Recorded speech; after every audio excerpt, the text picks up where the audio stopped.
The cold brass of the doorknob felt like a final judgment against Clara's palm as she pulled the apartment door shut for the last time.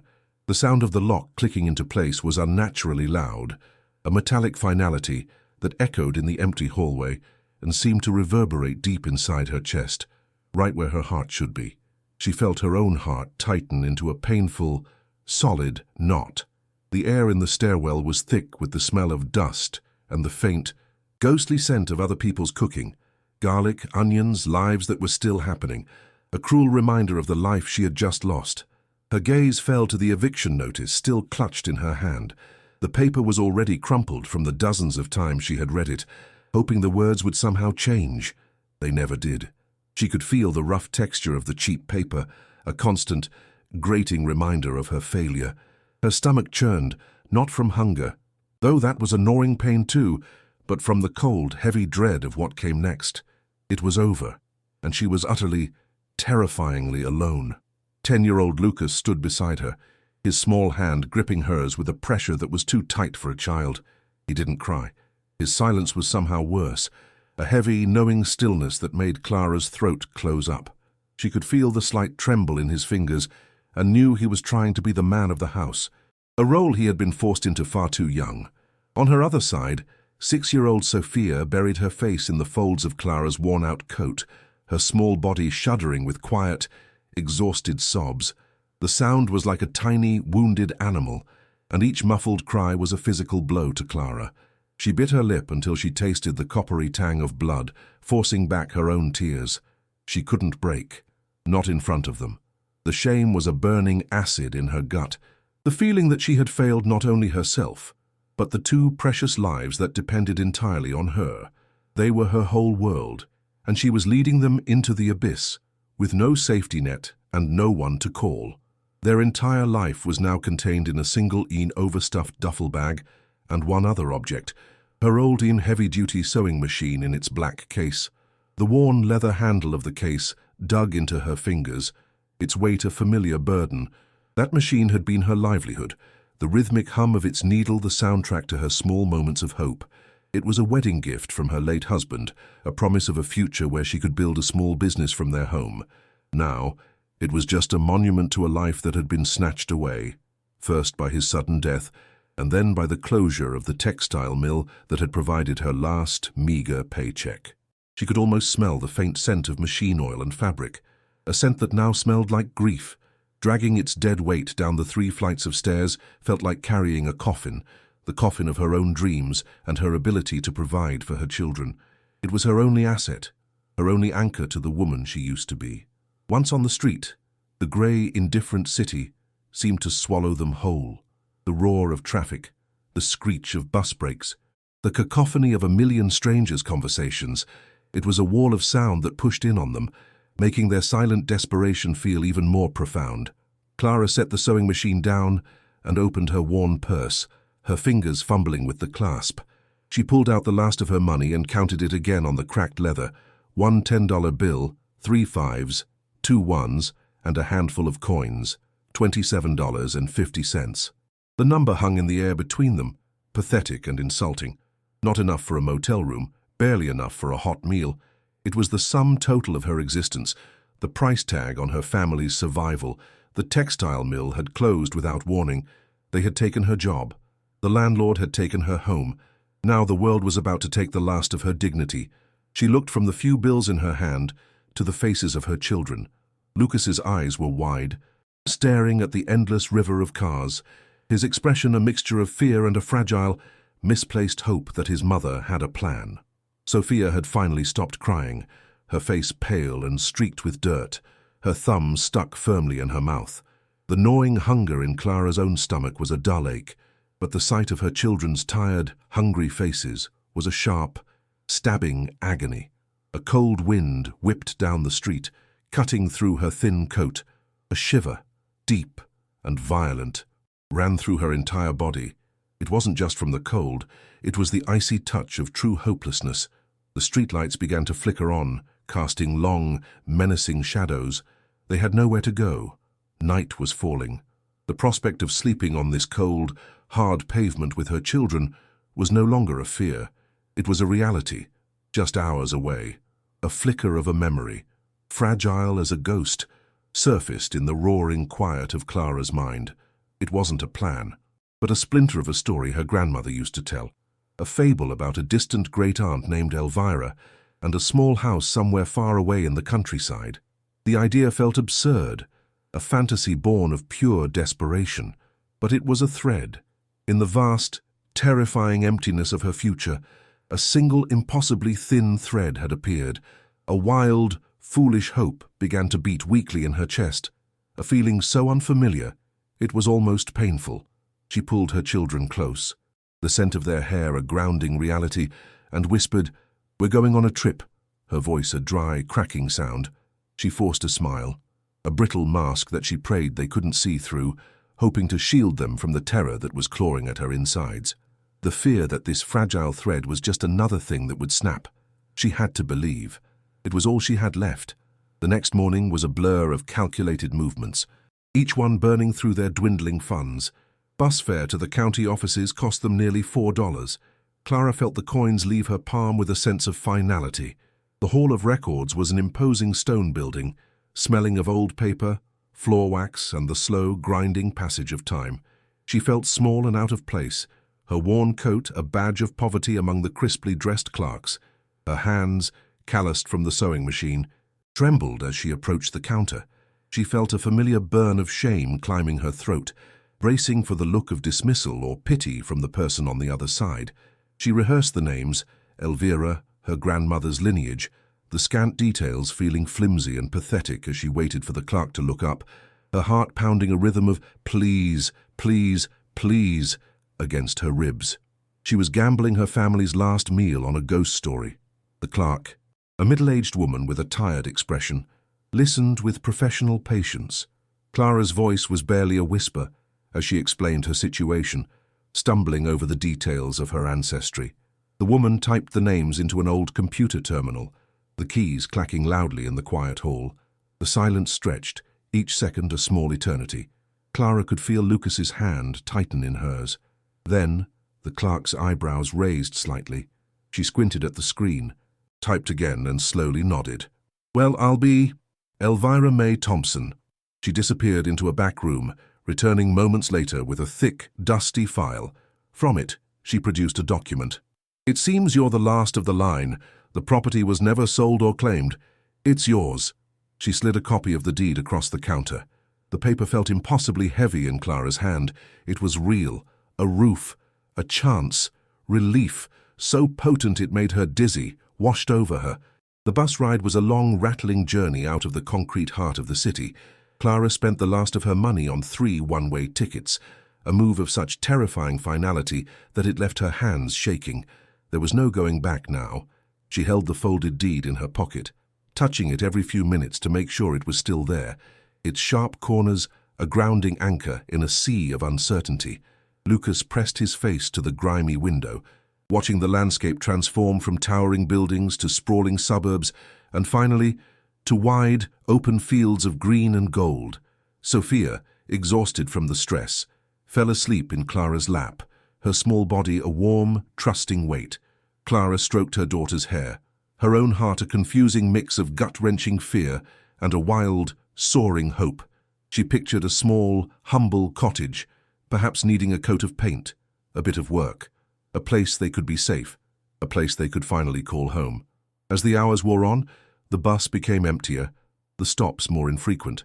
The civilization they knew bled away, replaced by dense forests and rolling hills that seemed untouched by time. The air that billowed through the open windows changed, losing the acrid smell of exhaust and taking on the clean, rich scent of damp earth, pine needles, and distant rain. For the first time in months, Clara felt the tight knot of tension in her shoulders begin to loosen, just a fraction. She breathed it in, this new air, and allowed herself to imagine a small garden in the back, Lucas playing in a yard, free from the dangers of city streets, Sophia chasing butterflies, the rhythmic hum of her sewing machine not as a tool for a faceless company, but for herself, mending clothes for neighbors, building a life piece by piece. The dream, which had been a desperate prayer, began to feel like a plausible future, a tangible reality waiting at the end of this road. "End of the line for you folks," the bus driver called out, his voice startling Clara from her daydream. The bus groaned to a halt at a deserted crossroads, marked only by a single, rust-eaten signpost pointing down a narrow gravel lane. The sign was blank, its words long since weathered away. The driver unloaded her sewing machine onto the dusty shoulder of the road with a thud. Then the bus doors hissed shut, and it pulled away, leaving them enveloped in a profound and unnerving silence. The city's constant roar was gone, replaced by the high-pitched hum of insects and the sound of the wind whispering through the tall, unkempt grass. This was it. The gravel road, more of a track than a road, disappeared into a dark tunnel of overgrown trees. Clara felt a shiver of apprehension. The isolation was more complete than she had ever imagined. It was a tangible thing, pressing in on all sides, heavy and ancient. "Are we there yet?" Lucas asked, his voice small in the vast quiet. Clara forced another smile. "Almost, sweetie. It's just down this road." She hoisted the heavy duffel bag onto one shoulder, the strap digging painfully into her skin. With her other hand, she gripped the handle of the sewing machine's case. Its familiar weight now felt like an anchor, dragging her down. "Lucas, hold your sister's hand," she instructed, her voice tight with a strain she tried to hide. They began to walk, their footsteps crunching loudly on the loose gravel, the sound seeming to shout their presence into the wilderness. The trees formed a dense canopy overhead, blocking out much of the afternoon sun and casting the path in a gloomy twilight. The air grew cooler, carrying the damp scent of moss and decaying leaves. The farther they walked, the more the hopeful images in Clara's mind began to fray at the edges, replaced by a growing, sickening unease. The walk stretched on for what felt like miles. Clara's arms screamed in protest, the muscles burning from the combined weight of the bag and the sewing machine. Sophia began to cry, her small legs tired, just as Clara felt she couldn't take another step, that she would have to set her precious machine down and leave it. She saw it. Through a gap in the suffocating curtain of trees, she caught a glimpse of a roof. Relief was a fleeting, momentary gasp, but it died in her throat as they cleared the final bend. The sight that greeted them was not a home. It was a ruin, a skeletal wreck of a house, listing to one side as if the earth were trying to swallow it. A wave of cold, bitter nausea washed over Clara, so powerful she swayed on her feet. The thread of hope didn't just snap, it vaporized, leaving behind a cold, black vacuum in her chest. This wasn't a new beginning. It was the grave of her last dream. This was her inheritance. This was her punishment. They stepped from the path into a yard that was a wild jungle of thorns and weeds, some as tall as Lucas. It was a struggle to even push through to the front of the house. The closer they got, the more brutal the reality became. The quaint wooden porch she had imagined was a treacherous mess of green-slicked, rotting planks. A large section had collapsed entirely, leaving a dark, menacing hole that gaped like an open mouth, revealing the damp, black earth beneath. The house's exterior walls, their paint having surrendered to the elements decades ago, were a depressing canvas of grey, weathered wood, streaked with long, ugly veins of black and green mildew. A single shutter, detached from one side, banged against the wall with a hollow, rhythmic thump, a lonely, desolate sound that seemed to be counting down the seconds in this forgotten place. The silence here wasn't peaceful. It was the heavy, suffocating silence of total abandonment. Before she could even bring herself to touch the front door, the smell assaulted them. It billowed out from the cracks in the decrepit structure, a thick, putrid wave of decay. It was the smell of a place that had been sealed up and left to rot from the inside out. A suffocating combination of damp earth, pervasive mold, and the sharp, sour tang of years of animal infestation. Clara felt her stomach heave, and she pressed a hand to her mouth, fighting the urge to gag. Sophia started coughing, a dry, hacking sound, and buried her face into the folds of Clara's coat, whimpering. "It stinks, Mommy," Lucas said, his voice trembling. Clara's heart sank like a stone. The hope that had carried them all this way had been a cruel trick. This place wasn't a sanctuary. It was a biohazard. This wasn't a house. It was a tomb, and the stench was its spectral guardian, warning them away. The front door was stuck fast, swollen with moisture and age. Clara had to set down her burdens and ram her shoulder against it, once, twice, 3 times, until it finally gave way with a tortured shriek of rusted hinges that echoed through the oppressive quiet. The darkness within was nearly absolute. As her eyes adjusted, the scene that slowly emerged from the gloom was one of complete and utter devastation. The air was thick and tasted of dust. What little furniture remained was draped in ghostly shrouds of cobwebs and thick, fuzzy blankets of white and green mold. A fine, greasy film of grime coated every single surface, and in the center of the main room, a huge, dark stain on the floorboards marked the spot where the roof had clearly been leaking for a very, very long time.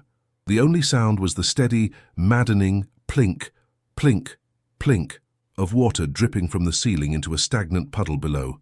A sudden, frantic skittering sound from a dark corner of the room made them all freeze in place. A large, sleek rat, its fur matted and dark, darted across the floor, its claws making a faint scratching noise on the wood before it vanished into a gaping crack in the foundation. Sophia let out a piercing, terrified shriek that ripped through the dead air, clinging to Clara's legs. Lucas, who had been trying so hard to be brave, grabbed his mother's arm, his entire body rigid with fear. Clara's heart hammered against her ribs, like a trapped bird beating its wings against a cage. The full horror of the situation crashed down on her. This place wasn't just dilapidated, it was actively dangerous. It was infested. She had brought her precious children from the potential dangers of a city street to the very real, present dangers of this collapsing, disease-ridden hovel. A fresh surge of panic, cold and sharp, seized her. Clara's gaze traveled upwards, following the path of the dripping water. Her breath hitched. She could see the sky, not through a window, but through several large, jagged holes in the roof itself. The ceiling was a disgusting mosaic of sprawling water stains, sagging, pulpy drywall, and the dark, skeletal forms of exposed, rotting wooden rafters. She knew, with a sickening certainty, that when the next rainstorm came, the inside of this house would be just as drenched as the outside. It offered no real shelter at all. Her eyes darted around the room, searching for a light switch, an outlet, any sign of modern life. It was a futile gesture. There was no wiring, no junction boxes, no electricity. In what passed for a kitchen, a rusted iron hand pump stood over a cracked, filthy sink. Clara grabbed the handle and pumped it desperately, but it only produced a series of dry, groaning complaints. No power, no running water. It was a shell, a hollowed-out carcass of a house, offering them nothing but filth and false hope. The last of Clara's strength gave out. Her legs felt like water, and she sank to the dusty, grimy floor, the duffel bag slumping beside her with a soft thud. The sewing machine, her last vestige of her old life, sat by the open doorway, its solid black form looking absurd and useless in this place of total ruin. The grueling journey, the expenditure of her last dollar, the fragile, beautiful hope she had allowed herself to nurture, it all collapsed inward, creating a singularity of despair in her chest that was so dense it felt like it was crushing a hole through her. She had failed them. She had failed her children in the most fundamental way imaginable. She had dragged them to the end of the world, to a place far worse and more hopeless than any alleyway in the city she had fled. This was the bottom. She didn't even realize she was crying at first. There was no sound, just the hot, silent tracks of tears carving paths through the layers of dust and grime on her cheeks. Her whole body ached with a profound, bone-deep weariness that went far beyond physical exhaustion. It was the exhaustion of a spirit that had fought for too long with nothing left to fight with. Lucas and Sophia huddled against her, their fear a palpable thing, their small bodies trembling. She wrapped her arms around them, but she felt hollow, unable to offer any real comfort. The hope she'd clung to had been a mirage in the desert of her desperation. Now the mirage was gone, and there was only the endless, scorching sand. The cold of the floorboards seeped through her clothes, but she barely felt it. A deeper cold, the icy chill of absolute hopelessness, had already settled in her soul. Here, in this rotting house, surrounded by her terrified children, Clara finally broke. For 3 days, the ruin was their world. The initial shock had subsided, replaced by the grim, monotonous rhythm of survival. Clara, with a singular, desperate focus, had designated one room, the one with the fewest leaks, as their fortress. She had stuffed rags into the cracks in the walls and swept the worst of the filth into a pile in the corner. The suffocating smell of mold and decay was a constant assault, a smell they were beginning to taste in the back of their throats. Every moment was a battle. Hauling water from a muddy stream a half-mile away, trying to start a fire in the rusted-out stove with damp wood, listening to the constant, unnerving skittering of unseen creatures in the walls. The house was a living, breathing monster, and they were trapped in its belly, clinging to a tiny pocket of air. The hope that had carried them here was a cruel joke she could no longer afford to remember. Her heart had become a cold, heavy stone in her chest. To fight the encroaching despair, she cleaned. It was a mindless, physical task that silenced the screaming panic in her mind. She was on her hands and knees in the main bedroom, scrubbing the grime-caked floorboards. The rough, splintered wood tore at her hands, and the filthy water turned her knuckles raw. But the pain was a welcome distraction. Her entire world had shrunk to this 1 square foot of flooring. Scrub, dip the rag, wring, scrub again. Each motion was a tiny rebellion against the decay that surrounded them. She wasn't trying to make it beautiful. She was trying to sanitize a single patch of ground where her children could sleep without breathing in the spores of the house's corpse. The rhythmic dripping from the ceiling was the only sound, a maddening water torture metronome counting out the seconds of their misery. Her stomach ached with a familiar, gnawing hunger. But she ignored it, pouring all her energy into the floor. As she dragged the wet rag across a section near the wall, her hand caught on something, not a splinter, which she was used to, but a different kind of resistance. She paused, her muscles screaming in protest. Under the pressure of her hand, one of the wide wooden floorboards shifted, just a fraction of an inch, with a soft groan, a prickle of awareness. The first sensation other than exhaustion she'd felt in days ran up her arm. She pushed on it again, deliberately this time. It moved. Unlike the surrounding wood, which was warped and soft with rot, this board felt solid, secure. It was simply loose.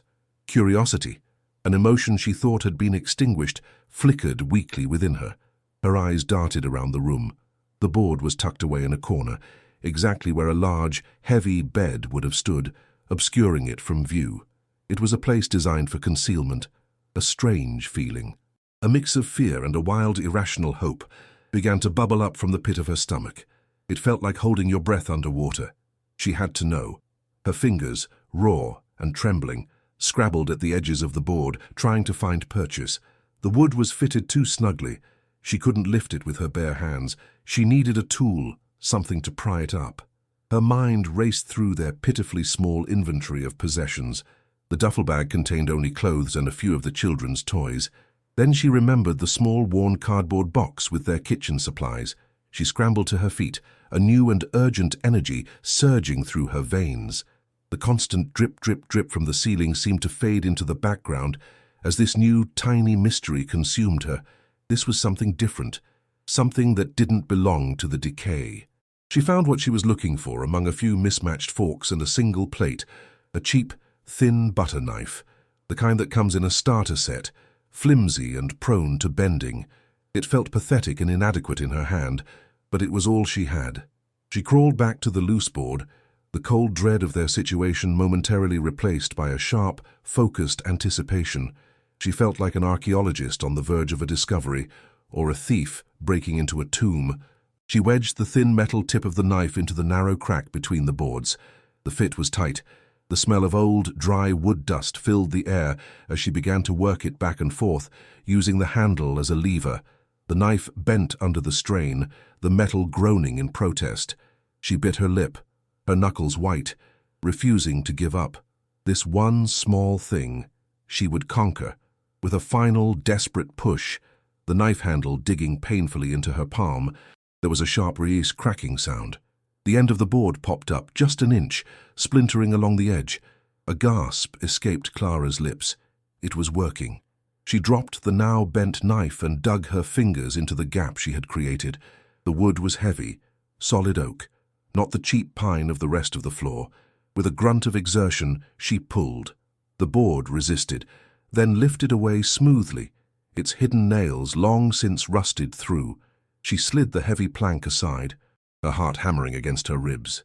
She stared down into the space beneath. It wasn't the dark, damp earth she had expected to see. Instead, there was a small, neatly carved rectangular hollow, about a foot deep. The air that rose from it was different. Not the smell of mold, but a dry, dusty scent of things long hidden. It was a deliberate space, a secret. There, resting in the center of the hollow on a small, tattered piece of dark velvet, was a single object. Clara stared, her breath catching in her throat. It was a key. It was large and heavy, forged from a dark, almost black metal, with an ornate, clover-shaped head. A delicate, beautiful tracery of orange rust bloomed across its surface, a testament to the decades it had spent waiting in the dark. It wasn't just a key, it was a statement. It was too old, too intricate to belong to this ruined house. It was a key from another time, a key that promised to unlock something far more important than a simple door. For the first time since arriving, a genuine, powerful surge of hope shot through her, hot and sharp. This key was a question, and she felt a desperate, clawing need to find the answer. It was a solid object, a tangible piece of a puzzle she hadn't even known existed. Her mind immediately went to the doors. The front door was battered, its modern lock cheap and flimsy. The key was far too large and old. She tried it anyway, a foolish, hopeful gesture. The key didn't even fit in the keyhole. She hurried through the small, decaying rooms, her heart pounding. A small closet door had a rusted-through padlock hanging uselessly from its hasp. The key was the wrong shape. The back door had no lock at all, just a wooden bar. A wave of frustration washed over her. The key in her hand felt impossibly heavy, a mocking weight. It was a promise with no fulfillment, another dead end. She slipped it into the pocket of her jeans, where it rested against her thigh for the rest of the day, a constant, physical reminder of the unanswered question. The loop was open, and it was maddening. The next day, while Clara was attempting a futile repair on the leaking roof using a piece of salvaged tin, Lucas was given the job of staying out of the way. Bored and restless, he had started to explore the perimeter of the overgrown yard. A small 10-year-old adventurer in a jungle of thorns, he was chasing a brilliant green lizard, trying to see where it would go, when his foot caught on a thick, gnarled root hidden beneath the weeds. He tumbled forward, not onto the ground, but into a dense, yielding wall of ivy that climbed the back of the house. The fall knocked the wind out of him, and sharp twigs scratched his arms, but as he pushed himself up, his palm slammed against something hard and unyielding beneath the thick blanket of green leaves. It was cold and metallic. A ring.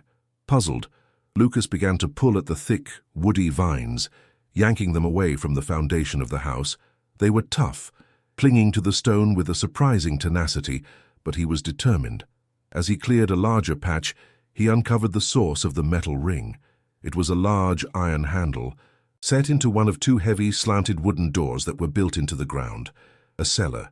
The doors were so completely overgrown that they were nearly invisible, perfectly camouflaged by the relentless green of the ivy. In the center, where the two doors met, was a heavy iron hasp, and hanging from it was a thick, formidable padlock. So covered in rust, it looked like a lump of reddish-brown stone. He had found something secret. A jolt of excitement, a feeling he hadn't had in a long time, shot through him. "Mom! Mom, come quick!" His voice, high and breathless, shattered the quiet afternoon. "I found a door, a secret door in the ground." Clara nearly fell off the small crate she was standing on. Fear shot through her first, a snake, a hole, 1,000 dangers this place held. She scrambled down and ran, following his voice to the back of the house. He was pointing, his face flush with excitement, at the patch of foundation he'd cleared. When Clara saw the slanted cellar doors and the ancient, rust-eaten padlock, a jolt of recognition, powerful as an electric shock, went through her. She didn't have to guess. She knew. Her hand instinctively went to her pocket, her fingers closing around the cold, heavy shape of the ornate key. The question it had been screaming at her all day finally had its answer. "Help me," she whispered, her voice tight with anticipation. Together, mother and son attacked the wall of ivy, tearing at the thick, stubborn vines with their bare hands. The plants fought back, their thorns scratching their skin, leaving red welts on their arms and staining their fingers with green chlorophyll. But they didn't care. They worked in a focused, frantic silence until the cellar doors were fully exposed. They were made of thick, weathered oak, just like the floorboard. Clara knelt before the padlock. It was even bigger up close, a relic of a bygone era. With a hand that trembled uncontrollably, she retrieved the key from her pocket. She slid it into the keyhole. It was a tight, gritty fit, the rust inside grinding against the key's metal. She held her breath and turned. For a moment, nothing happened. The key wouldn't budge. Clara felt a surge of despair. So close. She set her jaw, grabbed the head of the key with both hands, and twisted with every ounce of strength she possessed. Her muscles strained, and a low groan came from the lock's ancient mechanism. Then, with a sudden, deafening click that seemed to echo across the entire valley, the lock snapped open. The sound was a proclamation, a release. A wave of dizziness washed over Clara. They had done it. They had opened it. Working together, they heaved the heavy iron shackle free from the hasp. The padlock, its purpose served after decades of silence, fell to the ground with a soft thud. A new, much larger loop had just opened. What was down there? What had Elvira been so desperate to protect? They each grabbed one of the iron rings and pulled. The doors were immensely heavy, swollen with years of damp. With a coordinated, groaning effort, they lifted them, the hinges screaming in protest. The doors swung open and settled back with a heavy thud, revealing a set of steep, moss-slicked stone steps that descended into a pit of absolute impenetrable blackness. A wave of cool, musty air washed over them, a scent completely different from the house's decay. It was the ancient smell of cold stone, damp earth, and something else. Something dry and papery, like a forgotten library. It was the smell of time itself. Clara felt a shiver of primal fear crawl up her spine. The darkness was forbidding, a gateway to the unknown. But the pull of the mystery, the promise of the key, was far stronger than her fear. "Stay here," she told the children, her voice steadier than she felt. "Don't move from this spot." Sophia was already clinging to Lucas's hand, her eyes wide with a mixture of fear and awe. Clara took a deep, steadying breath, the cool cellar air filling her lungs, and began her descent. She placed her foot on the first stone step, her hand flat against the slimy, cold stone wall to steady herself. The light from the open doorway above cast her long shadow down the steps before it was swallowed completely by the oppressive darkness below. The air grew colder and thicker with each step. Her own footsteps, soft on the stone, sounded like hammer blows in the profound, echoing silence. Her senses were on high alert, every nerve ending tingling, her imagination populating the shadows with snakes and spiders. As her eyes slowly adjusted to the gloom, shapes began to emerge from the black. The cellar was small, a stone-lined chamber no bigger than the bedroom above it. The air was still and surprisingly dry, a stark contrast to the dampness of the steps. In the far corner, a large, amorphous shape was huddled under a heavy canvas tarp. The tarp was dark with age and mottled with patches of pale, fuzzy mold. Her heart began to beat a frantic, heavy rhythm against her ribs. This was it, the reason for the hidden key and the secret door. She moved towards it slowly, her shoes crunching softly on the dirt floor. She was holding her breath, listening for any sound, any movement, but there was only silence, a deep, waiting silence. She reached out a trembling hand and touched the tarp. The canvas was stiff and cold, and a piece of it crumbled to dust under her fingers. Taking a firm hold, she pulled. The tarp ripped with a sound like tearing paper, and she yanked the rest of it away, throwing it aside into the darkness, and there it was. Sitting in the corner, illuminated by the faint column of light from the stairs, was a chest, a large wooden chest, bound with dark, rusted iron straps. It was not ornate or beautiful. It was simple, sturdy, and built to last. There was no lock on it. The true lock had been the one on the cellar doors. This chest had been placed here waiting, a feeling of profound significance, a sense that she was standing on a precipice of her own life, washed over her. This was the heart of the mystery. Her fingers were numb, her hands shaking so much she could barely work them. She knelt on the cold dirt floor and placed her hands on the heavy lid of the chest. It was cold to the touch. She took one last, shuddering breath and lifted. The lid was heavy, and it opened with a long, low creak from its ancient iron hinges, the sound echoing in the small stone room. The scent that billowed out was overwhelming, the concentrated, intoxicating smell of old paper, dry leather, and faded perfume. It was the scent of a life, sealed away for half a century. Her eyes, now fully adjusted to the dim light, widened as she peered inside. The chest was nearly full, not with gold or jewels, as some fantastical part of her had hoped, but with something far more precious. It was full of memories. On the very top, filling the chest almost to the brim, were stacks upon stacks of letters. There were dozens of them, hundreds perhaps, neatly bundled and tied with delicate satin ribbons. The ribbons, once likely vibrant blues, pinks, and yellows, had faded to pale, ghostly shades. The envelopes were yellowed, and the handwriting on them was an elegant, looping cursive from a bygone era. Clara reverently picked up one of the bundles. The blue ribbon that held it together was so brittle that it disintegrated into a fine powder between her fingers, the letters spilling into her lap. They were all addressed in the same hand, and they were all signed, "Your loving Elvira," the name from the deed, her great-aunt. This wasn't just a collection, it was a life's correspondence. Beneath the cascade of letters, something else lay waiting. It was a book. Its cover was made of dark, supple leather, now worn smooth and soft at the edges from use. The pages were thick and yellow, their edges feathered and fragile. Clara lifted it out. It was a diary. She opened it to a random page, her touch gentle, almost fearful of damaging it. The same elegant, flowing script that was on the letters filled the page. The ink faded from a crisp black to a soft, rusty brown. It felt impossibly intimate, like holding a piece of someone's soul in her hands. A powerful sense of trespassing washed over her, the feeling that she was prying into a life that had been deliberately sealed away. But the need to understand, to know the story of this house and the woman who left it, was an irresistible force. At the very bottom of the chest, tucked beneath the diary, was one final item, a thick, heavy manila envelope, its paper softened and browned with age. It felt heavier than it should. Her fingers fumbled with the metal clasp, her knuckles brushing against the dry, brittle paper. She finally worked it open and tilted the contents into her hand. Two things fell out.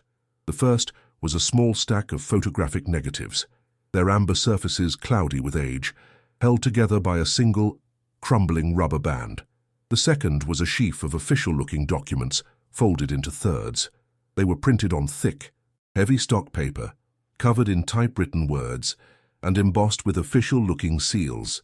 A chill that had nothing to do with the cellar's temperature snaked its way up her spine. She unfolded one of the documents, holding it up to the faint light filtering down from the cellar entrance. The language was legal and dense, but she could make out the important words. It was a land deed. The official survey map showed a vast expanse of property, and the name Thompson. Elvira and Marcus was typed clearly in the ownership section. Her stomach clenched into a tight, cold knot. This wasn't a box of keepsakes. This was an archive, letters, a diary, and the original deeds to a massive piece of land. A sudden, terrifying thought struck her. Why would anyone hide these things? Why lock them away in a secret cellar, under a hidden floorboard, in a house left to rot at the edge of nowhere? This was not sentiment. This was fear. A new, cold reality began to settle over Clara, extinguishing the brief, warm glow of discovery. This wasn't a treasure chest meant to provide for a long-lost heir. It was a time capsule. It was a witness statement. It was a message in a bottle from a woman who was terrified, a woman trying to preserve a truth she couldn't speak aloud. Elvira hadn't just left her a house, she had left her a burden, a terrible, dangerous secret. Clara slowly, methodically, placed everything back in the chest. The deeds, the diary, the scattered letters. She closed the heavy lid, and the creak of the hinges sounded like a final, mournful sigh. She had come to this place seeking nothing more than shelter, a shield against the world. Instead, she had unearthed a weapon.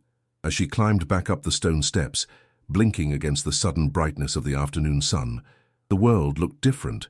The ruined house no longer felt merely abandoned. It felt haunted, not by ghosts, but by the weight of its unspoken history. The silence was no longer empty, it was watchful, charged with the energy of the story she now held in her hands. Lucas and Sophia ran to her, their faces etched with questions, but she couldn't speak. She just pulled them close, her arms wrapped tightly around them. She had found a key, and it had unlocked a cellar. But she knew, with a chilling and absolute certainty, that it had also unlocked a danger far greater than the poverty and homelessness she had been running from. The mystery of the house was solved, but a new, far more menacing mystery had just begun. That night, the house felt different. The darkness was no longer just an absence of light. It was a presence, thick with the weight of Elvira's secret. Clara sat on the dusty floor, a single flickering candle casting long, dancing shadows that made the room feel alive and watchful. The chest lay open before her, a gaping mouth spilling the secrets of the past. Her hands, still raw from cleaning, trembled as she picked up one of Elvira's letters. The paper was incredibly thin, almost translucent with age, and it felt as fragile as a dried leaf in her palms. The smell of faded ink and a faint, ghostly perfume rose from the page. She began to read, the elegant cursive telling stories of a new marriage, of a deep love for a man named Marcus, and of boundless hope for their future on a vast, fertile piece of land. A sharp, painful lump formed in Clara's throat.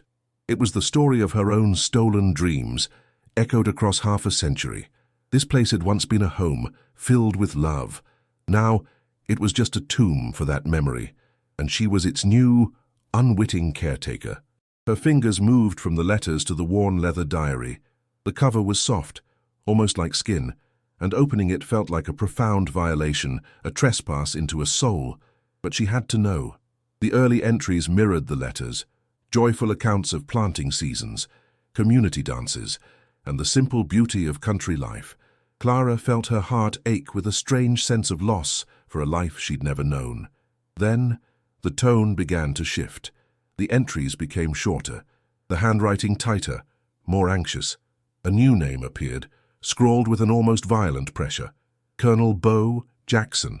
He visited today, Elvira wrote, the brown ink slightly blurred in one spot as if from a tear. He has a smile like a wolf, and eyes that see our land not for what it grows, but for what lies buried beneath it.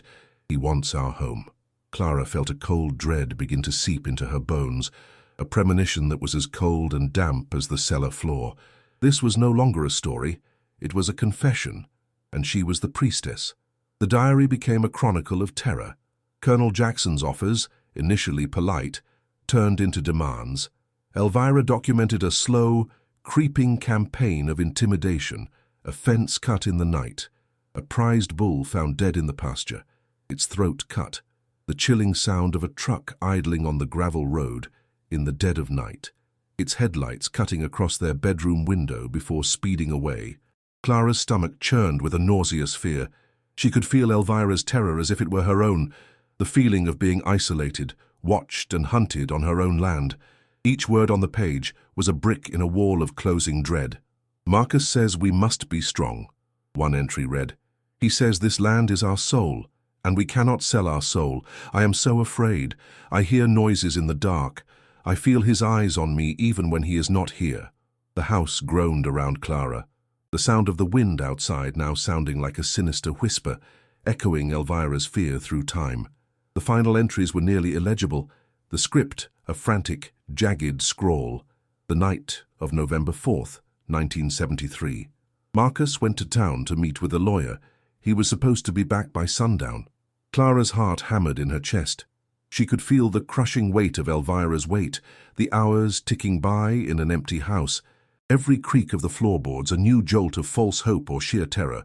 The next entry was a single devastating sentence, written days later. He is gone. Then, nothing.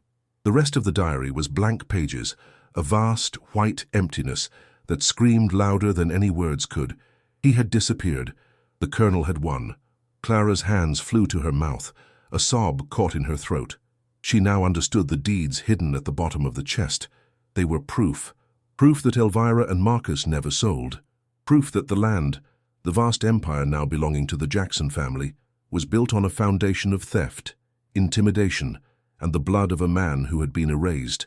The secret was a physical weight, pressing down on Clara day and night. She couldn't sleep. Every rustle of leaves, Every snap of a twig in the woods sounded like footsteps. The house no longer felt like a ruin. It felt like a target. She kept the chest hidden, constantly moving it, terrified that its very existence could be sensed. A few days later, the silence was shattered. It wasn't the sound of nature. It was the sound of the modern world intruding. The low, powerful rumble of an expensive engine, a sound utterly alien to this forgotten place. Clara froze, her heart leaping into her throat. She scrambled to the grimy window, peering through a small clear patch she had wiped.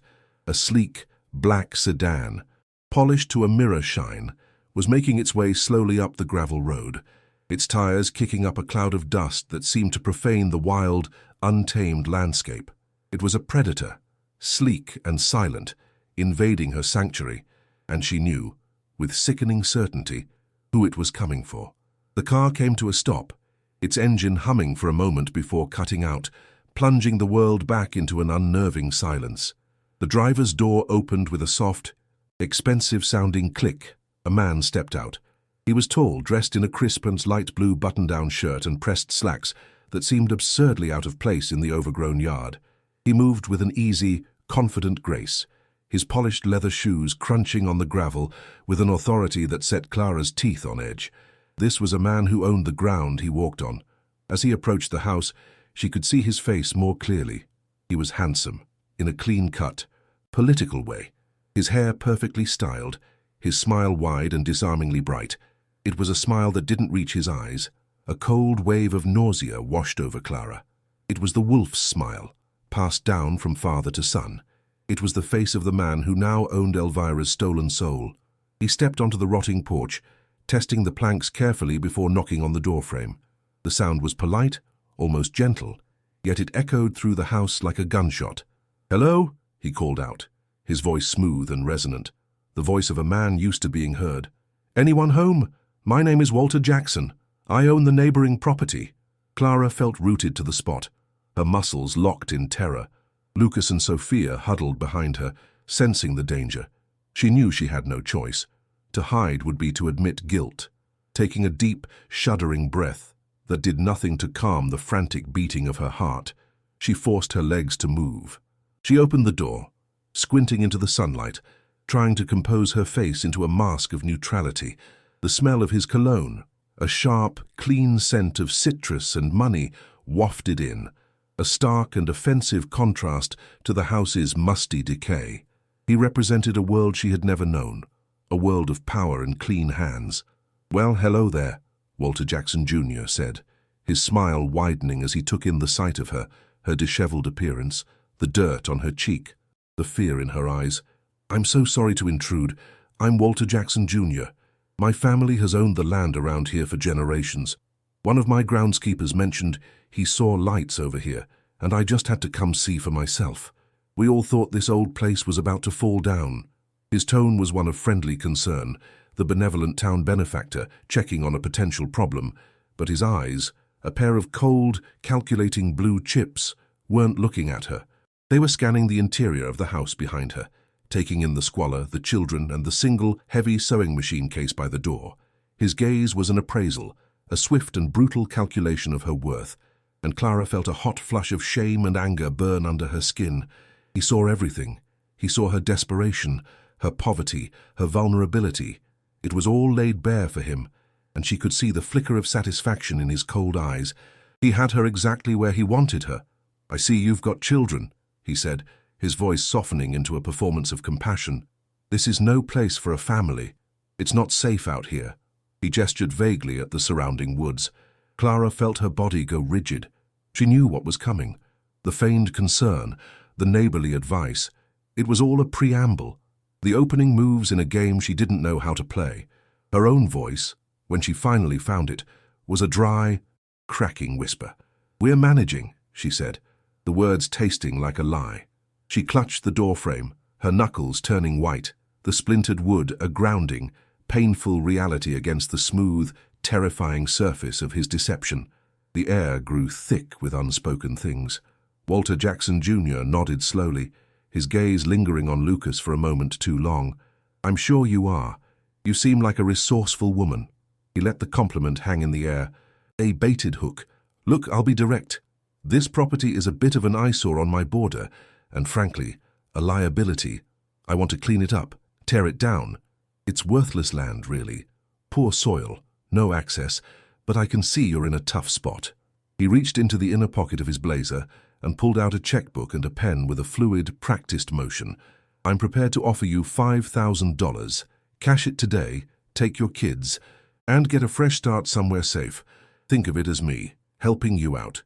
The offer was an insult, a pittance, and they both knew it. It was a test. He wasn't offering to buy the land. He was offering to buy her silence, and the price was disgustingly low because he assumed she was cheap. Clara's mind raced. $5,000. It was more money than she had seen in her entire life. It was a bus ticket to anywhere. It was a security deposit on a new apartment. Food for months. A chance to run.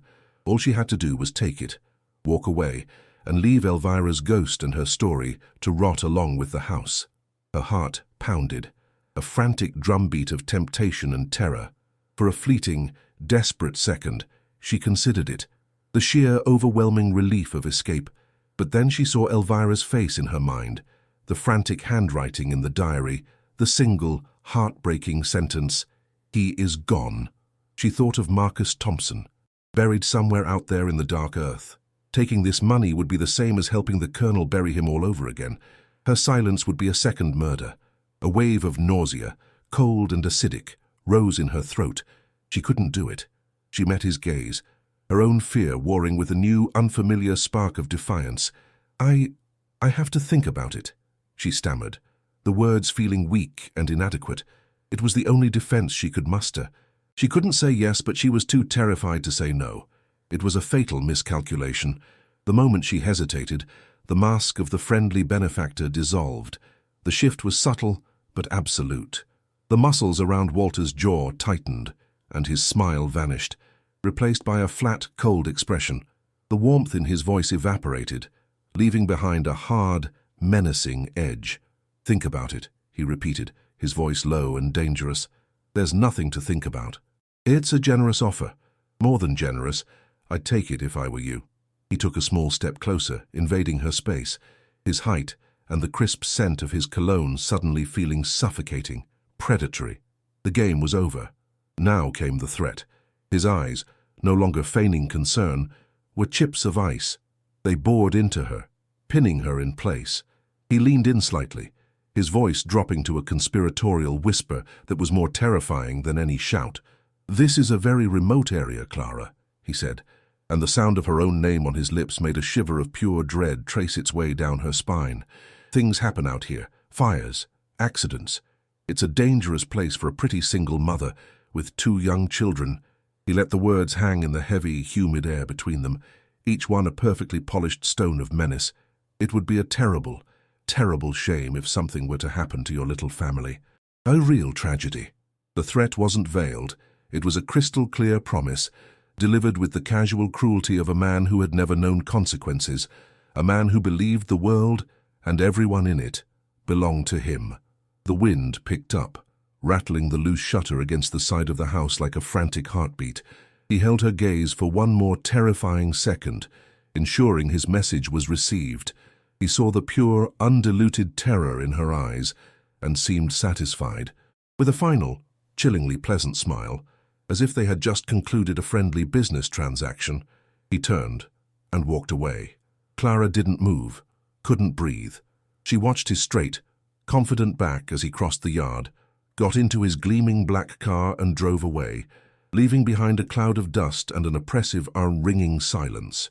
She finally collapsed back against the doorframe, her legs giving out. The $5,000 offer was gone, replaced by an unspoken price on her life and the lives of her children. She was trapped. The knowledge in the chest made her a target, and her poverty made her a victim. She could run and be hunted, or stay and be erased. She now stood at an impossible crossroads. The path of justice was guarded by a monster, a man who had inherited not just land, but a legacy of violence and impunity. The path of survival meant abandoning the truth, letting a murderer win, and carrying the ghost of Elvira's stolen life on her conscience forever. The secret she had unearthed was no longer a mystery. It was a death sentence. As she pulled her trembling children close, the weight of her choice pressed down, threatening to crush her. What would you do in her place? Would you take the money and run, saving your family but sacrificing justice? Or would you stay and fight, risking everything for a woman you've never met? Knowing the battle could cost you your life and the lives of your children, the rumble of Walter Jackson's sedan faded into nothing, but the silence it left behind was 1,000 times more terrifying. It was a loaded silence, filled with the echo of his threat. Clara stood frozen in the doorway, her hand still gripping the splintered wood, the pain a dull anchor in a swirling sea of panic. A cold sweat trickled down her back, and a violent tremor took hold of her body, a physical manifestation of the terror that had her in its grip. The air, thick with the smell of mold and decay, now also carried the phantom scent of his expensive cologne, a lingering trace of the predator who had just marked his territory. She felt her heart hammering against her ribs, not with the beat of life, but like a desperate prisoner rattling the bars of a cage. The world had shrunk to the rotting frame of this doorway, and beyond it lay a wilderness that was no longer neutral, but hostile, owned and operated by the man who had just promised to erase her. She had nowhere to run and nowhere to hide. It was a checkmate. She stumbled back into the oppressive gloom of the house, the daylight from the open door feeling like an accusation. The house was no longer just a ruin. It was a coffin she had willingly climbed into. Every shadow seemed to coalesce into a watching figure, every creak of the old wood a footstep in the room above. Her breath came in ragged, shallow gasps, and the acidic taste of fear burned the back of her throat. She looked at her children, their small faces pale and wide with a fear they couldn't comprehend but felt through her. Lucas had his arm protectively around Sophia, his 10-year-old body trying to form a shield against a monster he couldn't see. The sight shattered Clara's heart into a million tiny, sharp pieces. She had led them here.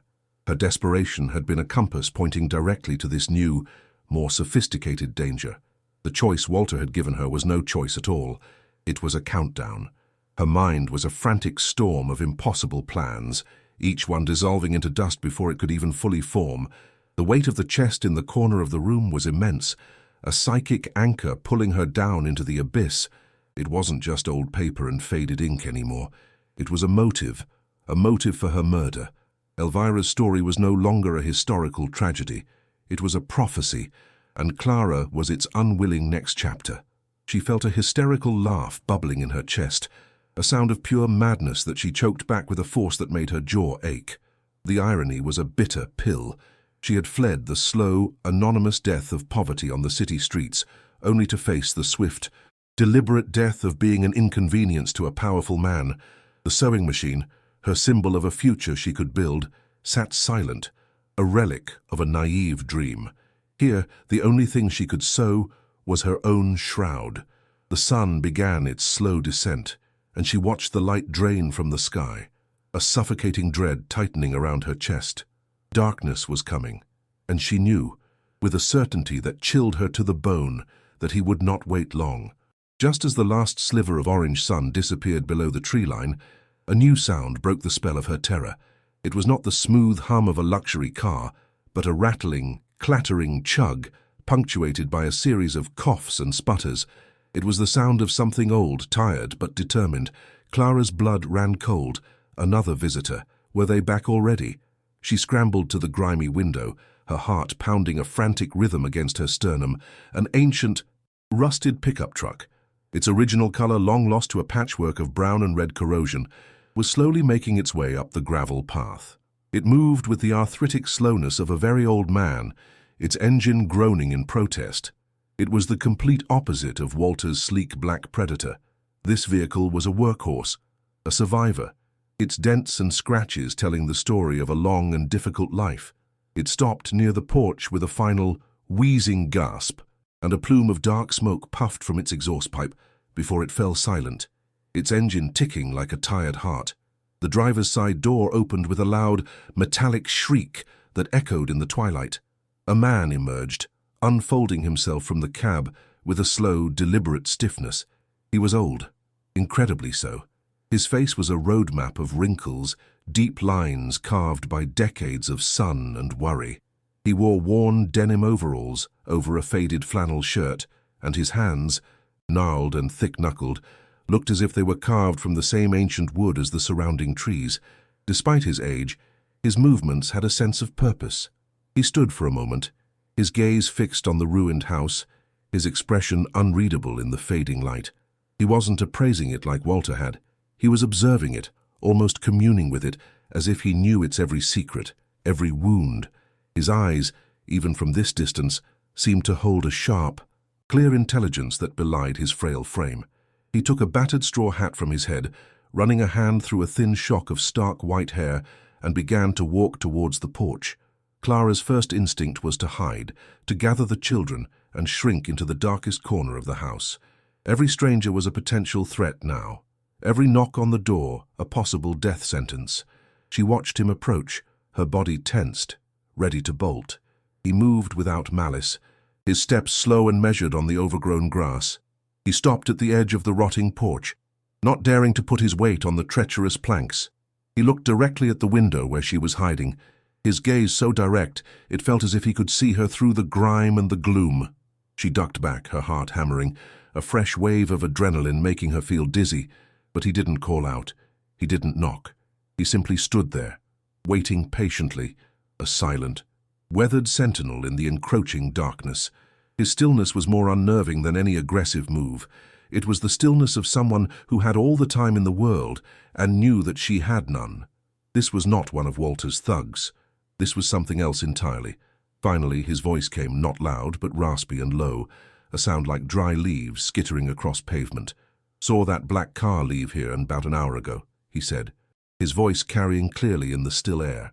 "Figured I should come check. Walter Jackson Jr. don't pay social calls." Clara's breath caught in her throat. He knew. He knew who had been there. She slowly, cautiously, moved back to the window, peering out at him. His face was tilted up towards her, his expression one of grim certainty. There was no artifice in his features, only a deep, abiding weariness. "That boy is poison," the old man continued, his voice dropping even lower. "Same as his daddy before him. He only ever comes to a place like this for one reason, to take what ain't his." The words landed like stones in the quiet air, a perfect echo of the truth she had unearthed from the cellar. He wasn't a threat, he was a witness. A knot of terror and confusion in Clara's chest began to loosen, just a fraction, replaced by a fragile, terrifying flicker of something else. He must have seen the movement in the window, seen her face in the gloom because his expression softened slightly, the hard lines around his mouth eased, and a profound sadness filled his pale blue eyes. "You must be kin to Elvira," he stated, not as a question, but as a fact. You got her eyes, that same look, like a cornered bird, too proud to surrender. The name, Elvira, spoken aloud by a stranger, was like a key turning a lock deep inside Clara. It made the story real, tangible. It brought the ghost from the diary out into the cooling night air. This man had known her. He had known the woman who had lived and loved and feared within these very walls. He was a living link to the past, a guardian of the history she had stumbled into. "My name's Silas," he said softly. "Lived down the road my whole life. I knew her, and I knew Marcus. They were good people. This was a good place once. Before the Jacksons cast their shadow over it." His words were an invitation, a bridge across 50 years of silence and fear. That was what broke her. The simple, kind acknowledgement of a tragedy she had only just discovered. The dam of composure she had so desperately maintained finally crumbled, and a racking sob escaped her lips. It was a sound of grief, of terror, of utter exhaustion. She stumbled to the door and pulled it open, not caring about the danger anymore. The old man, Silas, he stood there, his face etched with a deep, sorrowful empathy. He didn't offer empty platitudes, he just waited, his presence a sturdy, silent anchor in her storm. He threatened us," she choked out, the words tumbling over each other. "He offered me money to leave, and when I didn't say yes, he threatened my children." She gestured wildly back into the dark house, towards the corner where the chest lay hidden. "I know what he did. I know what his father did to them. To Marcus, it's all in there, letters, a diary." The confession poured out of her, a torrent of fear and desperation, offered up to this stranger in the desperate hope that he was not another ghost, but a savior. Clara, her body still shaking with tremors of fear and relief, led Silas into the oppressive darkness of the main room. She lit another candle, the small flame pushing back the shadows just enough to reveal the open chest on the floor. It looked like a desecrated grave. Silas moved towards it, his steps slow but sure, his eyes wide with a kind of pained recognition.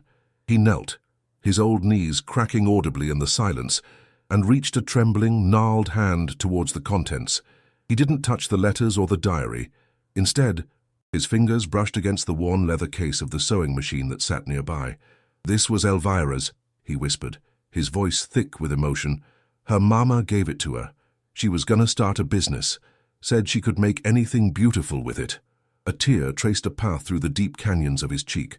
The connection was now absolute, sealed by this shared, mundane object that represented a dream murdered long ago.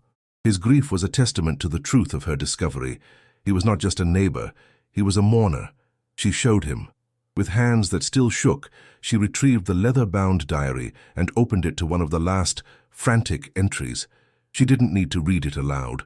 Silas held the book, his thumb gently tracing the desperate, jagged script. He nodded slowly, his eyes closed.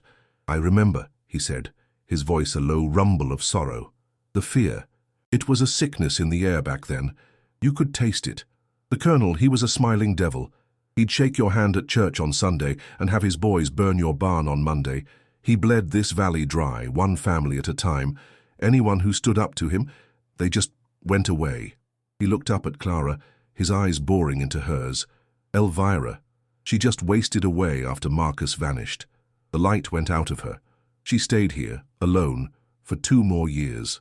A living ghost in a dying house. Then one day she was gone too, just packed a bag and walked away. We all knew she wouldn't survive long without him. They were 2 halves of the same soul. He was filling in the blank pages at the end of the diary. Silas's story painted a grim, vivid picture that made the words in the diary burn with a fresh pain. He spoke of Colonel Bo Jackson's reign of terror, not as a historical account, but as a series of fresh wounds. He described the colonel's public persona as the town's great benefactor, building a library with one hand while signing death warrants with the other. The local sheriff was in his pocket. The judges owed him favors. The Jackson family wasn't just a part of the community. They owned it, body and soul. He confirmed every detail from Elvira's diary, adding names and dates to her fears, giving substance to the shadows that had haunted her. "They called it progress," Silas spat, the word tasting like poison in his mouth. "They said the coal mine would bring jobs. It brought jobs for some, yeah, but it brought ruin for most. They poisoned the water, tore up the land and buried anyone who complained." The anger in his voice was ancient but sharp, an ember that had glowed in the dark for 50 long, silent years, waiting for a breath of air to flare into life. Clara felt a new kind of fear begin to solidify in her gut, colder and harder than the panic that had consumed her before. This was not just a family of criminals, it was a dynasty of evil, woven into the very fabric of the region. The idea that she, a destitute seamstress with 2 small children, could stand against such an entrenched and monstrous power was utterly insane. She felt the weight of the chest, of Elvira's legacy, as an impossible burden. She had been a fool to hesitate. She should have taken Walter's money and run. She looked at Silas, this old man who carried the ghosts of the past in his tired eyes, and saw her own future, a life of hiding, of looking over her shoulder, of being haunted by a truth too dangerous to speak. "What can I do?" she whispered, her voice cracking. "He'll kill us. He said as much.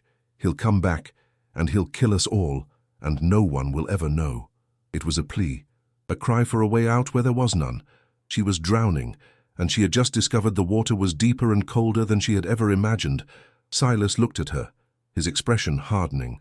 The sorrow was replaced by a grim resolve. "He will," Silas said, his voice flat and certain. "He'll come back, tonight. He can't afford not to. You not taking his money was a confession. You told him you know." He paused and took a deep, rattling breath, the sound filling the small, silent room. There's something else, something Elvira didn't know, something nobody knows, a secret I've carried for 50 years, a stone in my gut." He looked around the dark room, then towards the gaping black windows, as if he expected to see a face peering in. He leaned closer, the faint light of the single candle casting deep, dramatic shadows across his wrinkled face, making him look like a grim oracle. What I'm about to tell you, it's the final nail. It's the one thing that can bring them down, but it's also the thing that will get you killed the fastest if he even suspects you know it. The air grew thick and heavy, charged with the weight of a secret held for a lifetime. A shiver, cold and sharp, traced its way down Clara's spine. The story wasn't over. There was more. She leaned forward, her own fear momentarily eclipsed by a desperate, burning need to know the final piece of this terrible puzzle. Silas's eyes were locked on hers, and in their depths, she saw the reflection of a 50-year-old terror. "I was just a kid," he began, his voice dropping to a barely audible whisper, a conspiratorial murmur that forced Clara to strain to hear. "Barely 17. I worked for the Thompsons doing odd jobs. I was sweet on Elvira, like all the boys were. She was kind to me." He paused, lost in a memory. "And the night Marcus disappeared, I wasn't at home. I was out in the woods and on their land, supposed to be hunting, but mostly I was just walking, trying to clear my head. It was late. A clear night, full moon. You could see almost like it was day." He was painting a picture, bringing the fatal night back to life, and Clara felt as if she were standing there with him in the moonlit woods. "I heard a truck," he continued, his voice tight. Coming fast down the old logging road, the one that borders the back of their property. It was the Colonel's truck. I knew the sound of it. A big, loud Ford with a bad muffler. I thought it was strange, him being out that late, on that road. My heart started pounding. I had a bad feeling, so I hid. I dropped down into a dry creek bed behind a thicket of blackberry bushes. The truck's headlights cut through the trees, sweeping across the woods before it came to a hard stop. He pointed a trembling finger out the dark window, into the blackness of the night. It stopped right by the old oak, the big one, with the trunk that split near the base, the one that looks like a giant's hand reaching up out of the ground. Clara's blood ran cold. The image was so vivid, so specific. This wasn't a vague memory. It was a scene etched into his mind with the precision of trauma. She could almost see the headlights, hear the rumble of the engine. 2 men got out, not the Colonel, his men. I recognized them. Frank Miller and Earl Jones, drunks, both of them, bullies who did the Colonel's dirty work. They were laughing, passing a bottle of whiskey back and forth, but they weren't just drunk, they were nervous, jumpy. They kept looking around, into the woods. I made myself as small as I could, praying they wouldn't see me. I could smell the whiskey on the air, even from where I was. Silas's own breath was coming in short, sharp bursts now, as if he were reliving the terror of that moment. They went to the back of the truck and pulled out shovels, and they started to dig, right there, in the soft earth under the shadow of that big oak. The sound of those shovels biting into the dirt. It's a sound I've heard in my dreams every night for 50 years, a steady, scraping rhythm, the sound of a grave being made. The room was so quiet Clara could hear the frantic beat of her own heart, a drum accompanying Silas's terrible story. Clara felt the air leave her lungs. A grave. The word hung in the air, heavy and obscene. Her stomach churned, and she fought back a wave of bile that rose in her throat. Silas's eyes were glassy, unfocused, staring back into the past. "They dug for maybe half an hour," he whispered, his voice cracking. Then they stopped. They went back to the truck. They dropped the tailgate with a loud bang, and they pulled something out. It was heavy. It took both of them. A long, heavy shape, wrapped up tight in a big canvas tarp. He choked on the words, his hand flying to his own throat. They carried it over to the hole. There was no ceremony. They just swung it, once, twice, and then they let it go. It landed in the hole with a sickening, heavy thud. A sound I will never forget. A sound that wasn't just dirt or rock. It was the sound of a man's body hitting the bottom of his own grave. The horror was absolute, a physical presence in the room that sucked all the warmth and air from it. They didn't even look at it, Silas continued, his voice a dead monotone. They just started shoveling the dirt back in, fast and frantic. The whole time they were drinking from that bottle. When they were done, they stomped on the ground, scattered some leaves and branches over it to make it look natural. Then they got back in the truck and drove away, laughing. They were laughing. The final word was a gasp of pure revulsion. The puzzle was complete. The final, horrific piece was in place.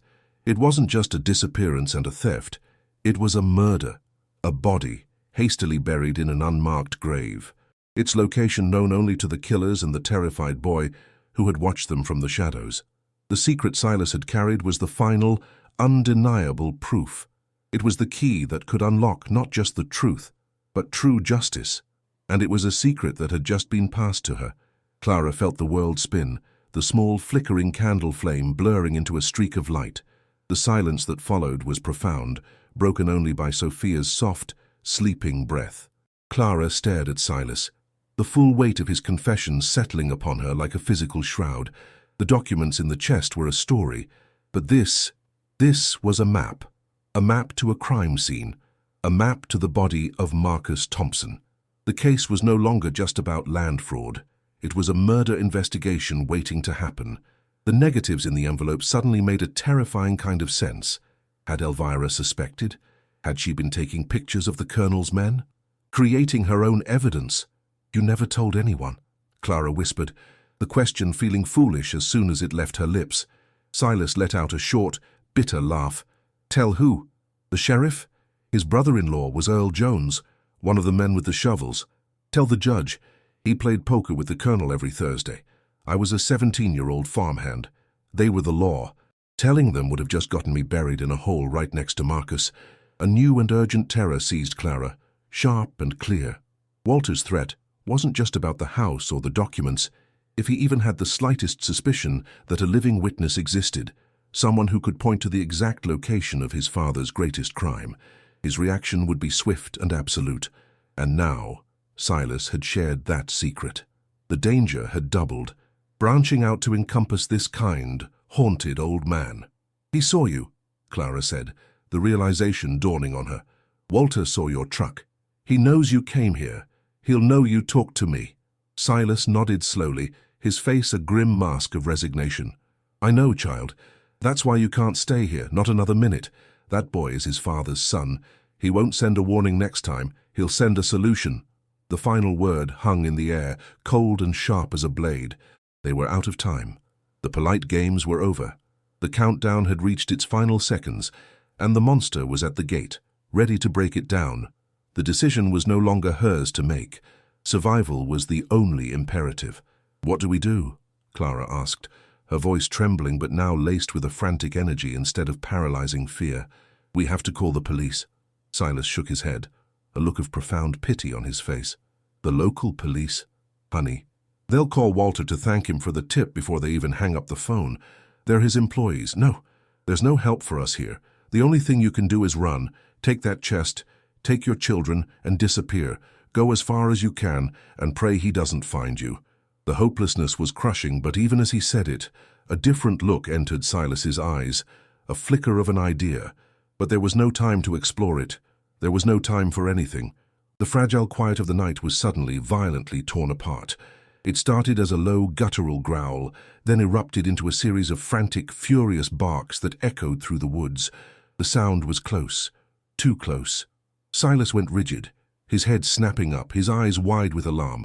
"That's Buster," he hissed, his voice a strained whisper. "My dog. He's tied up on my porch. He never barks like that, never, unless there's a car or strangers on the road." The barking grew more insistent, a frantic, desperate alarm bell ringing through the suffocating darkness. Clara's blood turned to ice water in her veins. It was happening. It was happening now. Her eyes flew to the grimy window, searching the impenetrable blackness of the gravel path. For a moment, there was nothing but the dark wall of the forest. Then a light flickered between the trees. It wasn't the moon. It was man-made. Two beams, cutting through the night, still far away but moving steadily, inexorably towards them. They were coming. Walter had sent his solution. The barking reached a fever pitch, then was cut off with a sudden, sharp yelp of pain, followed by a terrifying, absolute silence. A primal scream of pure terror lodged itself in Clara's throat. They had hurt Silas's dog.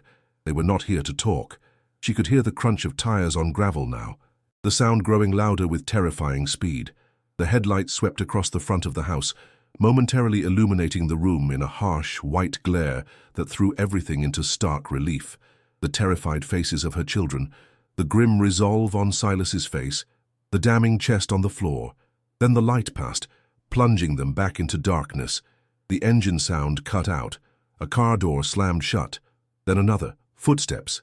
Heavy, deliberate footsteps, crunching on the gravel outside. They were here. "The back," Silas hissed, his voice a raw command that cut through Clara's panic. "The window. Run for the woods. My house is a mile east, through the trees. There's a light on the porch. Run for the light. Don't stop for anything. Go, now." His old body was suddenly filled with a fierce, protective energy. There was no time to think, only to act. The instincts of a mother took over, a force more powerful than any fear. She grabbed the heavy chest, its corners digging into her ribs, and shoved it at Lucas. "Take this and run," she commanded, her voice raw with an authority he had never heard before. He didn't question her. His eyes were wide with terror, but he took the chest, his small arms straining under the weight. Clara scooped a still sleeping Sophia from the floor, the child's warm, limp body a precious weight against her chest. A loud bang came from the front of the house, the sound of a heavy boot kicking the rotting front door. Wood splintered, the hinges shrieked. They were coming in. "Go!" Silas yelled, pushing them towards the back bedroom. He wasn't running with them. He was staying. He was buying them time. Clara didn't have time to argue, didn't have time to thank him. She could only obey. They scrambled into the back room, the one with the window that overlooked the dark, dense woods. Lucas, grunting with the effort, pushed the chest through the opening first. It landed with a soft thud on the damp earth outside. He climbed out after it, his small body disappearing into the night. Just as Clara was hoisting herself and Sophia through, she heard a crash from the front room, followed by a man's rough voice. "Where are they? Find them!" Then she heard Silas's old defiant voice yell, "You ain't touching them! You Jackson trash!"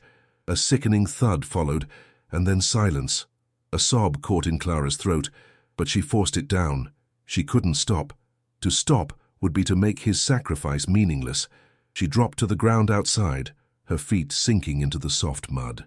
The cool night air hit her, smelling of pine and damp earth and fear.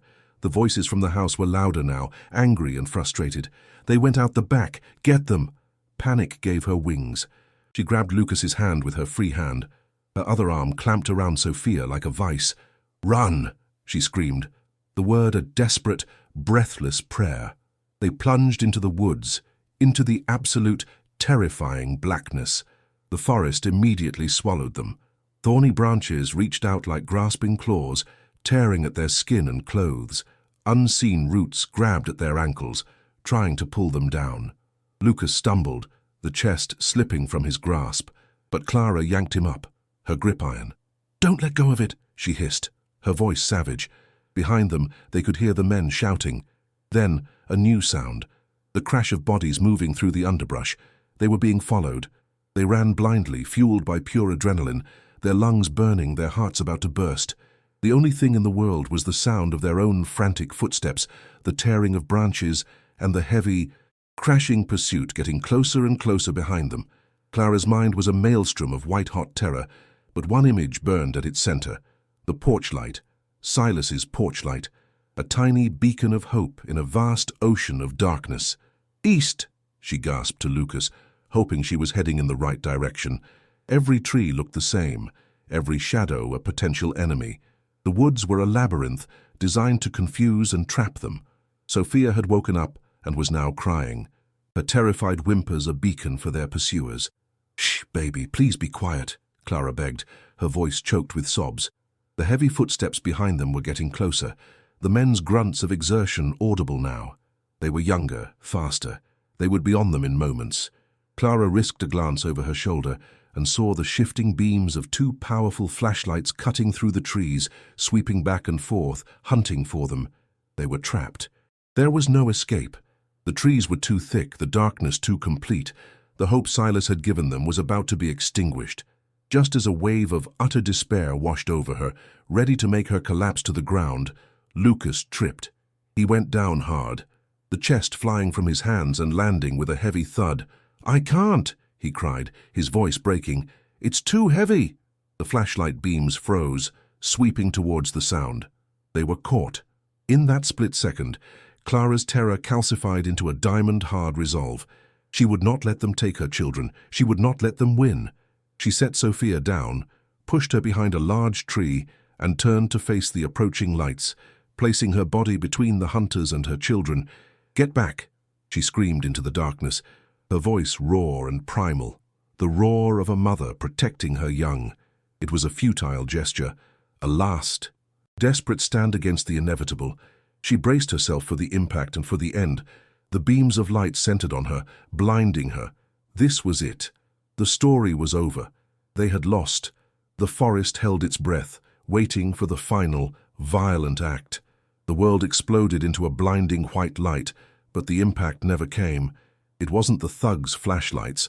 It was the powerful high beams of Silas's ancient truck, crashing through the underbrush like an enraged beast, its rusted metal body impervious to the snapping branches.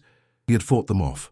Clara saw a brief, violent tableau in the glare. Silas, his face bruised but set like granite, behind the wheel, and the two thugs scrambling back in shock. "Get in!" he roared, the truck's engine a deafening chorus of protest and power. He slammed the passenger door open without stopping. Adrenaline was afire in Clara's veins. She shoved Lucas and the chest into the truck bed, threw Sophia onto the seat, and scrambled in after her, pulling the heavy door shut just as Silas stomped on the gas. The truck lurched forward, its tires spinning in the mud, throwing a curtain of dirt and leaves behind them. In the rearview mirror, Clara saw the thugs sprinting back towards their own car, their faces masks of pure fury. The hunt was not over. It had just entered a new, more desperate phase. The chase was a symphony of chaos.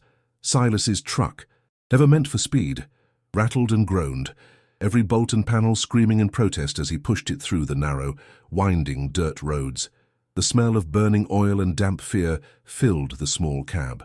Clara clung to the dashboard, her knuckles white, her body jolting with every rut and turn.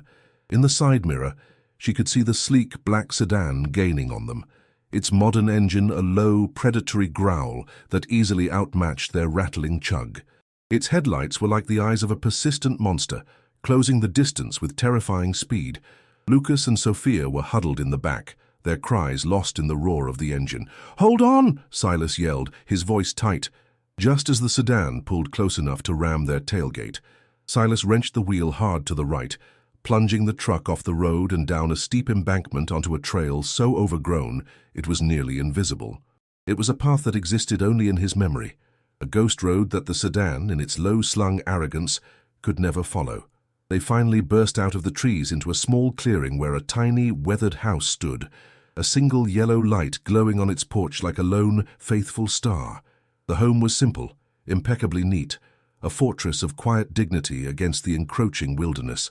Silas slammed the truck to a halt, the engine dying with a final, shuddering cough. "To inside. Now bar the door," he commanded, herding them through the front door. The air inside was a world away from the rot of Elvira's house. It smelled of brewing coffee, old books, and the clean scent of wood smoke from a cold fireplace. It was the smell of sanity.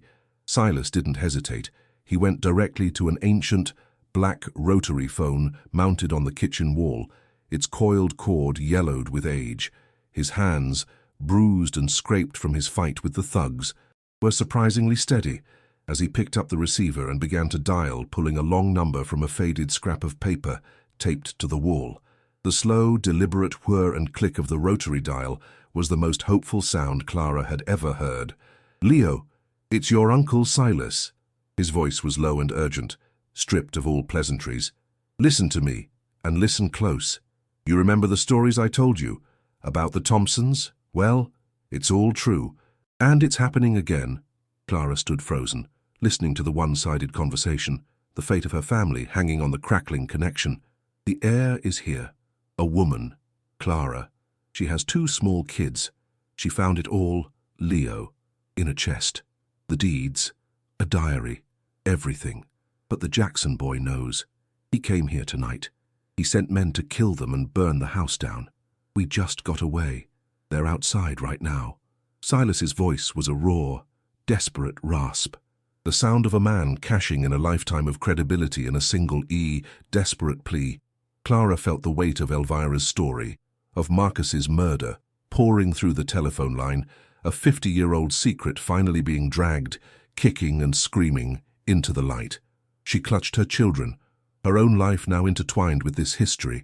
The voice on the other end, though faint, was firm and immediate. Silas listened, nodding. "Okay, Leo. Okay." He hung up the phone, the finality of the click echoing in the tense silence. He turned to Clara, a new light in his tired eyes. "That was my nephew," he explained, his breath still ragged. "He's a lawyer, up in the capital, works for one of them public interest firms. He handles cases like this, historical crimes, land grabs." A fragile, almost unbelievable hope began to bloom in Clara's chest. He said not to move. He said to bar the door and stay away from the windows. "He's making calls, not to the locals. He's calling the FBI. The attempted murder charge, with me as a witness. It crosses state lines for them. It's federal. They're immune to Jackson's money." He said help is coming. We just have to hold on. For the first time, the monolithic power of the Jackson family seemed to have a crack in its foundation. They were no longer alone in the darkness. They just had to survive until dawn. The hours that followed were an eternity spent in a state of suspended terror. The small, sturdy house became their fortress and their prison. Through the cracks in the curtains, Clara could see the headlights of the sedan parked at the edge of the woods, a silent, patient predator waiting for its moment. The thugs hadn't left. They were waiting, too. The house was a tiny island in a sea of menace. Silas stood vigil by the front window, his old double-barreled shotgun resting in the crook of his arm. His face was a mask of grim determination, the ancient protector making his final stand. The smell of gun oil mingled with the scent of brewing coffee, a bizarre perfume of domesticity and war. Clara gathered her children on a worn floral sofa, wrapping them in a thick woolen blanket. She whispered stories to them, fairy tales of brave knights and defeated dragons, her voice a low, steady murmur that was as much for her own sanity as it was for theirs. Every creak of the floorboards, every rustle of the wind, was the sound of impending death. Just as the blackness of the night began to soften into the grey of pre-dawn, a new sound emerged, cutting through the oppressive silence. It began as a low, distant hum, a vibration felt more than heard, but it grew steadily, resolving itself into the sound of multiple vehicles driving fast, their engines powerful and synchronized. Then, another sound joined the chorus, the rhythmic, chopping whoomp-whoomp-whoomp of a helicopter. A wave of dizziness washed over Clara. This was it. One way or another, it was over.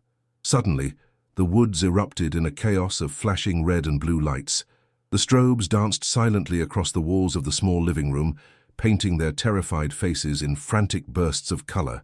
Figures swarmed out of the woods, dark shapes in heavy tactical gear, jackets emblazoned with 3 bold in white letters, FBI. The thugs by the sedan were caught completely off guard, illuminated in the sudden flood of light, their hands raised in surrender before they could even process what was happening. A moment later, a firm, confident knock sounded on Silas's door. "Silas Miller. This is Agent Davies, FBI. You and the family can come out now. You're safe." The federal investigation moved with the swift, unstoppable force of a flash flood. Armed with Clara's treasure chest of evidence, the diary, the original deeds, the faded photographic negatives, and with Silas's explosive, first-hand testimony of murder, the U.S. Attorney's Office unsealed a sweeping indictment. A federal forensics team, guided by a somber Silas, cordoned off the area around the ancient oak tree. The excavation was methodical and grim. It didn't take long. They found him. The remains of Marcus Thompson, buried for 50 years in the stolen earth, were finally brought into the light.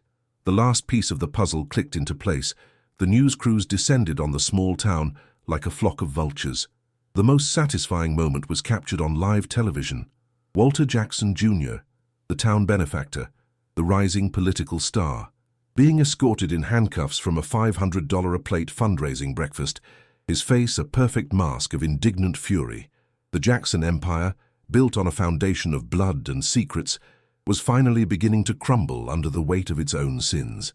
A year later, the world was a different color. The courts had been swift. Walter Jackson, Jr. was convicted of racketeering, conspiracy, and felony murder. In a landmark ruling, the judge declared that the original Thompson land, fraudulently held by the Jackson family for half a century, was to be returned to the last living heir of Elvira May Thompson.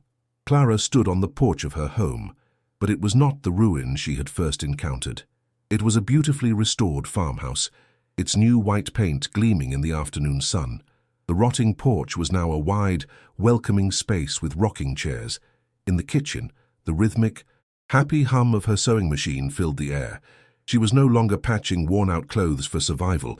She was creating a vibrant quilt, the rich fabrics a testament to a life of abundance. The smell of roasting chicken and freshly baked bread wafted from the oven. Through the window, she could see Lucas and Sophia, their laughter carrying on the breeze as they chased each other across a vast, rolling green lawn that stretched as far as the eye could see. All of it was theirs. She ran a hand over the smooth, polished surface of her sewing machine, the old, heavy anchor that had followed her through the darkest days of her life. It was a reminder of the woman she had been, desperate, terrified, and counting out her last $27.50 on a cold city sidewalk. Now, it was a symbol of the woman she had become, a woman who had faced down a monster and won. She had not only secured a future for her children beyond her wildest dreams, but she had also given a voice to the dead, rewriting the final chapter of a love story that had ended in tragedy. In the distance, near the great oak tree, a simple granite memorial stone gleamed, bearing the names of Elvira and Marcus Thompson, their story finally told, their legacy finally honored. The ghosts of this land were at peace, and so was she. What did you think of Clara's incredible journey from desperation to redemption? Stories like these, where courage and truth prevail against unimaginable odds, remind us of the enduring power of the human spirit. If you were moved by her fight for justice, subscribe to our channel and ring the bell, so you never miss another tale of resilience and redemption.